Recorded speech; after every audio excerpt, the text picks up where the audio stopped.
ಕೊಟ್ಟಾಗ ಅವರು ಸರ್ ಇದು ಮಾಡಿದ್ರೆ ನಿಮ್ಗೆ ಇಡೀ ರಾಜ್ಯದ ಗ್ರಾಮ ಪಂಚಾಯತಿ ಸದಸ್ಯರು ಶಾಶ್ವತವಾಗಿ ನಿಮ್ಗೆ ನೆನೆಸ್ತಾರ ಅಂತ ಹೇಳಿದಾಗ ಅವ್ರು ಸಾಯಂಕಾಲ ಮೀಟಿಂಗ್ ಕರೆಸ್ತಾರ ವೆಸ್ಟರ್ನ್ ಹೋಟೆಲ್ ಅಲ್ಲಿ ಮೀಟಿಂಗ್ ಅತಿಕ್ ಸರ್ ಇದ್ರಿ ಸರ್ ಅವಾಗ ಪ್ರಿನ್ಸಿಪಲ್ ಸೆಕ್ರೆಟರಿ ಮತ್ ನಮ್ಮೆಲ್ಲ ಲೋಕಲ್ ಬಾಡೀಸ್ ಇವ್ರನ್ನ ಒಂದು ಮೀಟಿಂಗ್ ಕರೆದ್ರು ವೆಸ್ಟರ್ನ್ ಹೋಟೆಲ್ ಆಗಿ ಕರೆದು ಅವಾಗ ಇದ್ರ ಜೊತೆಗೆ ನಾನು ಇನ್ನೊಂದು ಕೂಡ ಹೇಳಿದೆ ನಮ್ಮ ಈ 15 ಫೈನಾನ್ಸ್ ದುಡ್ಡನ್ನ ಈ ನಮ್ಮ ಜಲಜೀವನ್ ಮಿಷನ್ ಸರ್ ಆಗ ಜಲಜೀವನ್ ಮಿಷನ್ 10% ವಂತಿಕೆ ಅಮೌಂಟ್ 15 ಫೈನಾನ್ಸ್ ದಿಂದ ತಗೊಂತಾ ಇದ್ರು.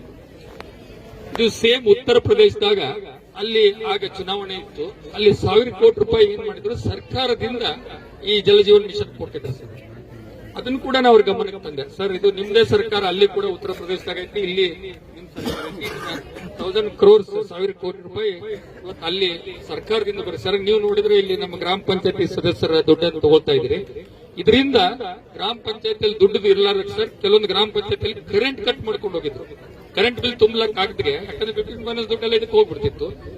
ಒಂದು ಸಣ್ಣದೊಂದು ಬಲ್ಬ್ ಹಾಕ್ಬೇಕು, ಬೀದಿ ದೀಪ ಹಾಕ್ಬೇಕು, ಸಣ್ಣದೊಂದು ಏನು ಗಟರ್ ಮಾಡಬೇಕಂದ್ರೆ ಅವ್ರ ಹತ್ರ ಶಕ್ತಿ ಇರಲಿಲ್ಲ ಸರ್, ಎಲ್ಲಾ ದುಡ್ಡಲ್ಲಿ ಹೋಗ್ತಿತ್ತು. ಅದನ್ನ ಗಮನಕ್ಕೆ ತಂದಾಗ ಅವತ್ತು ಕೂಡ ಅವರು ಅದನ್ನ ಚರ್ಚೆ ಮಾಡಿ ಅದನ್ನ ಕ್ಯಾನ್ಸಲ್ ಮಾಡಿ ಅದನ್ನ ಏನೇನು ರಿವರ್ಸ್ ಮಾಡಿರ್ತಾರೆ, ಯಾರ್ಯಾರು 15 ಫೈನಾನ್ಸ್ ದುಡ್ಡು ಏನು ತಗೊಂಡಿದ್ರು ಅದನ್ನ ವಾಪಸ್ ಕೊಡುವಂತ ಮಾಡಿದ್ರು. ಸೊ ಅದ್ರ ಜೊತೆಗೆ ಮುಖ್ಯವಾದದ್ದು ಇದ್ರು ಕೂಡ ಸರ್ ಪೆನ್ಷನ್ ಗ್ರಾಮ ಪಂಚಾಯತಿ ಸದಸ್ಯರು ಕೂಡ